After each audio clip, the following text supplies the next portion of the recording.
somebody who's thinking to move to Spain in 2025, you have come to the right place. We were exactly like you 5 years ago, sitting in London, looking at YouTube video and thinking one day we will move there. But we were so confused. We had so many questions, like, can I actually move to Spain? How much is going to cost? Am I able to find a job there? And what shall I bring with me? These, along with your other biggest concerns, we're going to answer them today. Stay till the end, as we're going to give you some amazing tips which is gonna make your move a lot easier. COVID made us rethink our lives, and we actually quit our corporate jobs in London to move to Spain. We have been very active in Facebook communities, listening to your concerns, and today is the time to make sense of it all. If you are coming to Spain from the EU, it's quite straightforward. All you have to do is come here, within 3 months go to your town hall, register yourself, get the padron and apply for the foreigner's identity card. That's it. A lot of people don't know that you can actually claim European citizenship through your ancestry. We know through Facebook that people in Latin America are claiming Spanish heritage through their grandparents. And if you're British, find out if there is somebody in the family who is Irish. Maybe your grandparents or your mum's half Irish. If that's the case, you could possibly get Irish passport and move to Spain just like that. If you're coming from outside the EU like the UK or the US, you would need a visa. There are 3 most popular types of visas: non-lucrative visa, digital nomad, and golden visas. Please note, this is not legal advice. However, we are planning to meet with a solicitor in the upcoming weeks. And if you have any questions you would like to get answered, please make sure to send us in the comments below. First up, non-lucrative visa. This is more like a passive income visa, very popular with retirees and somebody who's got rental income. You need to meet certain requirements, and one of them is financial. It is based on IPREM, which is Spain's socioeconomic indicator. To qualify, the main applicant has to show they earn 4 times the annual IPREM. IPREM stands at 7,200 euros per annum at the moment. Since 2023, this has not changed. However, there are talks about wanting to increase IPREM by 3% sometimes in 2025. But that hasn't happened yet. So, to get the visa for the main applicant is 7,200 times 4, which is 28,800. If you are somebody who's got retirement income of 28,800 euros a year, you can move to Spain right now.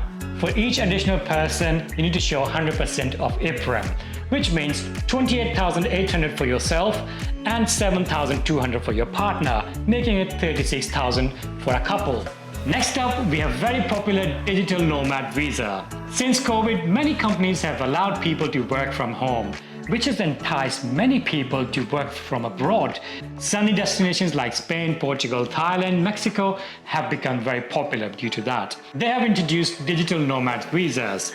The requirements are quite specific. First of all, you must work for a company outside of Spain. The company can have an office in Spain, but no more than 20% of your income should come from Spain. You can be employed or a freelancer. If you're employed, you need to show a contract confirming that you can work remotely. And if you're a freelancer, you need to show contracts of clients or companies outside of Spain. Keep in mind, if you spend more than 183 days in Spain, you might be considered tax resident of the country, meaning you have to pay taxes in Spain. But digital nomad visas allow you to use Beckham's law, which allows you to pay lower taxes for up to 6 years. Digital nomad visa is not based on IPREM, it's actually based on Spanish minimum wage, which is 1,260 euros per month, adjusted for 12 months. As you know, in Spain, many companies give you 14 pay slips rather than 12, one for Christmas period and one for summer holidays. To qualify, you need to be earning twice as much as Spanish minimum wage. For 1,260 euros times 2 is 2,520, 2,520 euros a month, 30,240 euros a year. For any additional family member, you'll be adding 25% on top. Salaries in Spain have been going up every year, and for 2025, they've been trying to increase by 5%, but it's looking likely between 3 to 5% it will increase, so adjust your figures accordingly. Non-lucrative visa and digital nomad visas are valid for 1 year, which can be extended for up to 5 years, after which you apply for your permanent residency. Finally, the golden visa, which is on its way out, but they haven't set the date yet, so still it's valid. To qualify for a golden visa, there are a few options. Either you can buy a property worth €500,000, put €1 million in Spanish bank account, invest €1 million in Spanish company, or buy Spanish government bonds worth €2 million. This will give you 2 years visa, which can be renewed every 5 years. Now you have found out you can actually move to Spain. Now the next question is, where in Spain? Spain is a very diverse country. The north of Spain is very similar to northern European countries, with colder weather and wetter. Whereas the Mediterranean coast of Spain has amazing year-round weather, the farther south you go, the winters are milder. Actually, 3 out of the top 5 places to live in the world for expats are here, with the number 1 being Malaga, followed by Alicante and Valencia at number 3. The Spanish capital of Spain, Madrid, is position number 6. Our recommendation is for you to visit your top 3 destinations before you move. Spend some time here and make sure it suits your needs. We have been living in Costa del Sol for quite a while now, and it's actually being considered as the California of Spain. Yeah. It's a lot more relaxed than you will see in other cities like Madrid or Barcelona. The reason why it's called the California of Europe is because of geography. It's very similar, and also the weather. I'm sure that before moving to Spain, you're already taking some Spanish lessons to integrate in the culture of Spain. However, I know the Spanish language is very difficult. Aslam keeps reminding me every single day. Even for me, sometimes when I go to a very remote location in southern Spain, there are sometimes I don't really understand it because we speak very, very fast. If it makes it easier for you, I would advise you to move to an area where the expats population is greater, so you don't feel left out whilst you are learning the Spanish language. Also, keep in mind that taxes in Spain vary according to the area you live in. The taxes are comprised of 2 factors. One is national and the other part is actually regional. So if you live in Catalonia, it's going to be different than Andalusia or Madrid. If taxes are your concern, so do your research before you move, because that could be a deciding factor for you. Do you need to speak the language before moving to Spain? I would say the short answer is it makes your life hell of a easier. You can actually move to Spain and get by in the expat hotspots Valencia, Malaga, Marbella, Alicante.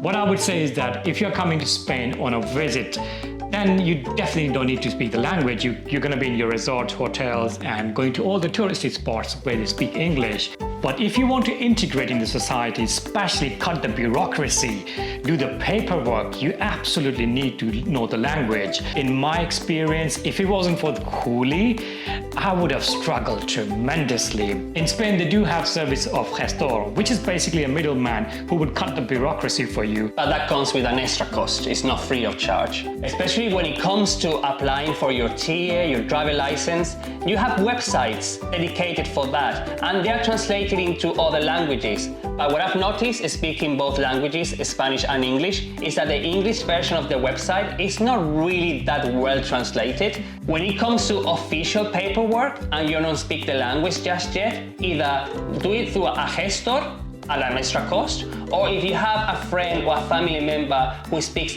Spanish fluently, get their help. Because when you wanted to exchange your driver license, which we also have a video we made for that in the link below, so many people in the Facebook groups were complaining that it's impossible, they never get appointments, they don't understand it. But then I jumped in and within 5 minutes, we got it done. I think people get annoyed and agitated and blame the bureaucracy. There is bureaucracy, absolutely there is. But most of the times it's the frustration because you don't speak the language, or the language is not translated into English properly and you struggle with the websites or getting the appointments. One of the things you might be wondering is that, can you find a job in Spain? One thing to keep in mind is Spain has the highest unemployment rate in all European continent. So coming here to Spain without a job might be a bit difficult for you to start with, especially if you don't speak the language. I would say jobs is one of those things that Spain doesn't excel in. It's got everything. It's got amazing life. It's got amazing cities, amazing culture, best food. But if it wasn't for jobs, this place would be rammed. If you move to Madrid or Barcelona, or even Valencia, you will have more job opportunities there. There's more vacancies for office work and different organizations or even hospitality. Whereas if you decided to move to southern Spain or to the coastal area of Spain, obviously the jobs, more demanding jobs there is gonna be hospitality, working in a restaurant, working in a hotel, which is also very seasonal. But we know quite a lot of people, especially in Costa del Sol, Brits actually, who have moved here. They are handymen or they're decorator, painters, who've established their own businesses. It all comes down to your links. They do the networking, and through networking they find work, which is a great opportunity. And these days, everything is shifting towards online work. And I think it's a great opportunity, great timing to start your business, establish yourself online and live in the sun. You might be in a situation where you want to start your own business. And this is something that Spain doesn't make it easier for you either. It's becoming self-employed or autónomo. And then if you want to be autónomo in Andalucía, it's different to be autónomo in Catalonia. For example, in Andalucía, they introduced this new flat fee for autónomos, where for the first year, you only pay a set amount. At the moment, it's around 80 to 86 euros a month. If within the first year, you don't earn enough, they can actually extend that fee for the second year. But you need to pay it regardless of how much you earn. Even if you earn 0 euros that month or you earn 1,000 euros that month, you still have to pay your autonomous fees. But then it qualifies you for national services like healthcare. A lot of people who did not make it in Spain, everybody said the same thing. They were not successful for whatever the reasons, but they had absolutely zero regrets. They enjoyed it and they would do it all over again. Next point is culture. You might be thinking, how is it to live in Spain? And we think it's a very important point to include in our video, because when we have our friends from Britain coming to visit, one of the things they say is that I'm starving, I want dinner at 7 p.m. And depending on the area of Spain you are not gonna find a kitchen open at 7 p.m. Dinner time in Spain is around 9 p.m. Some people even have it as late as 10:30, 11 p.m. Around 6, 7 p.m. Keep in mind, in Spain, that's actually merienda time. And what's merienda? Merienda is coffee with a cake. So it's like tea time, but around 6, 7 p.m. Do you know what it is? I figured it out why Spanish people are staying up so late, having dinners late, and their clubs start at 2 a.m. in the morning. If you're having merienda, which is like coffee, strong coffee at 6 p.m., you're not going to bed anytime soon. And it's not just that, it's also the heat. You really want to have dinner when it's so hot at 6, 7 p.m. At that time, you're on the beach. And that's why the siesta time exists, because in the afternoon, it's impossible to be outside. So you just stay indoors. And that's why in Spain, they have these amazing shutters, which people think they're security shutters. But no, they're siesta shutters. You can turn the whole room dark anytime you want. Also in Spain, we have big lunches. And we actually have small dinners. The norm is that you have a small or medium-sized breakfast, you have a big lunch, then you have merienda, and then you have a medium-sized dinner. I actually quite love the sobremesa, which is the sitting on the table after lunch and sitting there for hours just chatting between the family. When I was living in London, I remember living and working in the city that for lunch I would have a small sandwich, but when I got here and I had a big lunch at 2 p.m. and I had to go to work after my lunch break, I was like, I can't do it. It's so much. I need a siesta. And that's the reason for siesta, because you've eaten so much lunch that you need to basically relax and digest the food in preparation for the afternoon. I'm laughing because in Pakistan we have big breakfast, big lunch and big dinner. And stay tuned, because we're gonna go to Pakistan very soon and we're gonna share our experience. Now we talked about siesta. Keep in mind that siesta also impacts the opening times of the shops. especially when we're talking about the small size family-run businesses. If you go to the town center and you see they are shut around 2 p.m., don't get shocked. They're actually closed for lunch and siesta, and they will reopen around 5:30 p.m. But they're actually open until like 10 or 9 p.m. in the evening. Keep in mind, Sundays are off. Especially in off-peak season, you're not gonna find anything open on a Sunday. So prepare yourself and do all the shopping on day before or on a Monday. But my biggest shock was especially with the banks and all these legal institutions like for paperwork. Keep in mind that after lunchtime, you're not gonna find anything open. So if you need to go to the bank, better to go very early in the morning. I mean, they are open, but it's not like they're off. They are still working, but they're doing internal works after lunchtime. So anything you wanna get done, legal work or banking system, get it done first thing in the morning. You've done your research and you're very excited about moving to Spain. Now the question is that what should you bring with you? The answer depends on two factors: the condition of your items and the cost of bringing them over. If you're bringing them over from the US, obviously it's going to cost more, so that will weigh in. But if you're bringing your items from Europe and they're in good condition, I would say bring everything. We brought about 80% of our stuff, and if I could go back in time, I would bring 100%, because every little thing that we bought from here, especially the inflation has been going off very high since COVID, it's costed us a lot more.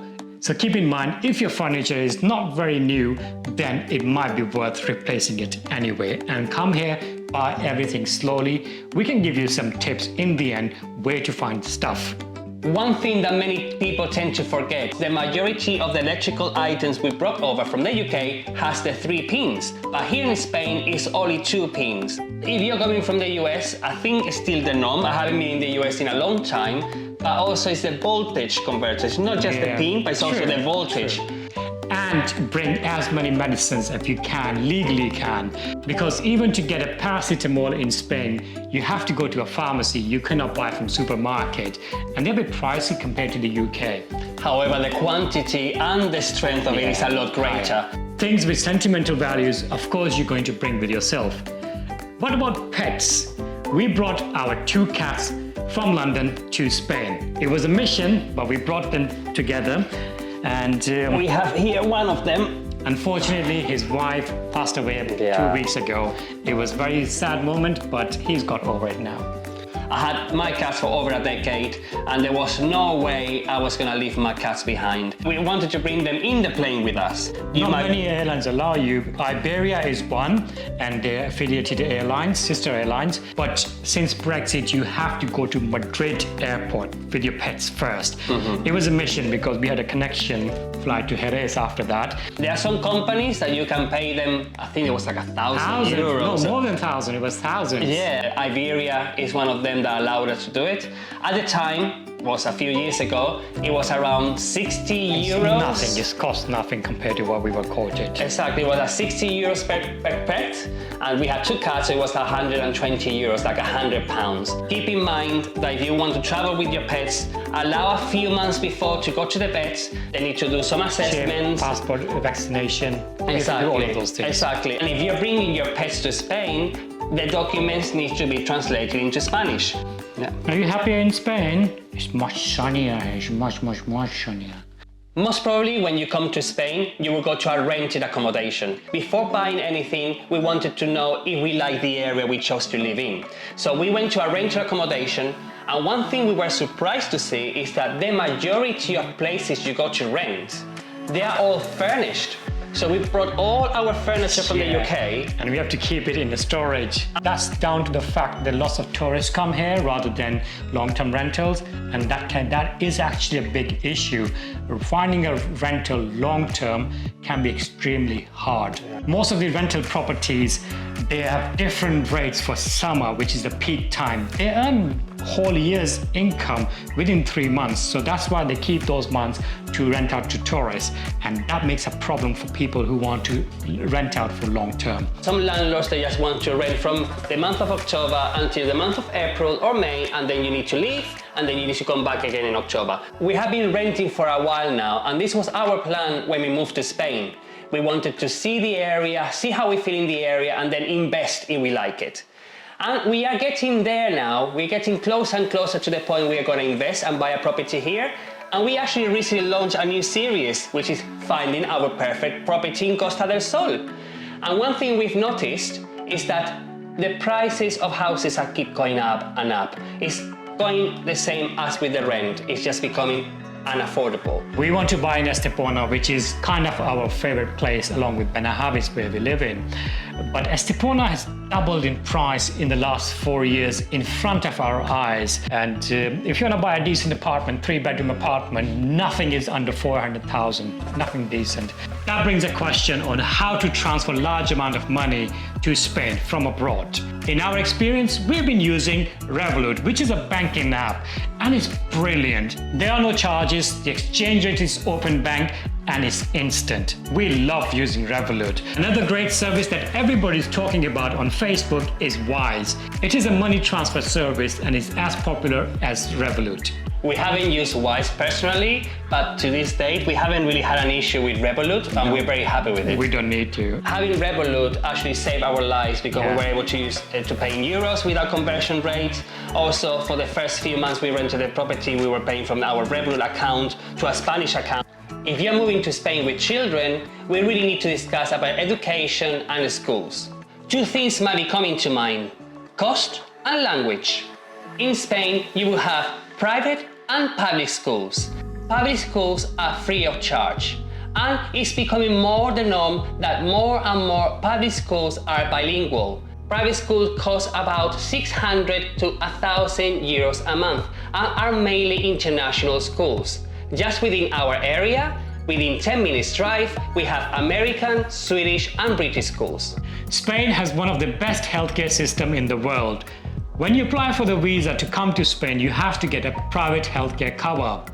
The cost of that is roughly between 30 euros a month to 150 euros a month. They have very good cover and the services are provided very quickly. The waiting time on public is longer and you can get the same service done with private much quicker. Once you contribute into social security system, you might be entitled to free healthcare in Spain as well. My advice to you is that to keep both of them, private and public. Private isn't that expensive in Spain, but the public one covers pre-existing conditions, whereas the private does not. It's time now to give you our top tips. First one is about learning the language. I've been through quite a few platforms to learn the language, but it can be overwhelming. I found one amazing audiobook. It's called Learn Spanish by Paul Noble.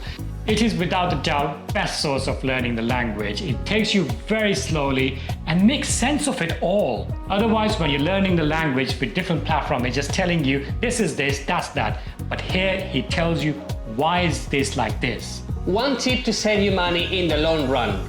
As soon as we moved to Spain, we signed up to the free loyalty programs that different supermarkets and petrol garages offer. For every purchase you do at the petrol garage or the supermarket, you're accumulating money into the card, which then you can exchange for petrol or for groceries at the local supermarket. A few examples for supermarkets are Alcampo, Carrefour and Lidl, and for petrol garages, Repsol, Cepsa and BP. When you move to a new country, it is absolutely essential to make new friends because you're leaving all of your friends and family behind. We highly recommend you to join local groups on WhatsApp, Facebook. They organize weekly events. Here on Costa del Sol, we have a number of groups. They have meetups on Wednesdays, Thursdays, Sundays, and many more. You can join run clubs, you can join racket clubs, sports, and many other facilities. It's a great way to find and meet like-minded people and socialize. When you want to withdraw cash from a cash machine, make sure you're doing it from your own bank. For example, if you're banking with Santander, try to always withdraw the cash in a Santander bank. Because in Spain, if you try to withdraw cash from another bank, there might be a small fee. If you have an existing life insurance in your home country, it's worth checking with them and ask them, you're moving to Spain, can I carry it over there? 9 out of 10 times you can. In my experience, it was double the price in Spain, so I called my existing provider and asked them, I'm moving to Spain. They said it's absolutely fine. As far as you keep paying the money, you can keep your life insurance and you will be covered. Keep in mind, at the time of taking out insurance, you should not be planning to move abroad. If you are somebody who's leaving your stuff behind and starting over in Spain, a really good app is Joyo Metro.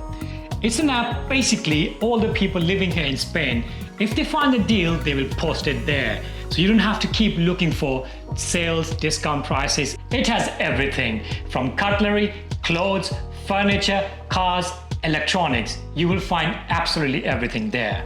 And finally, our best tip.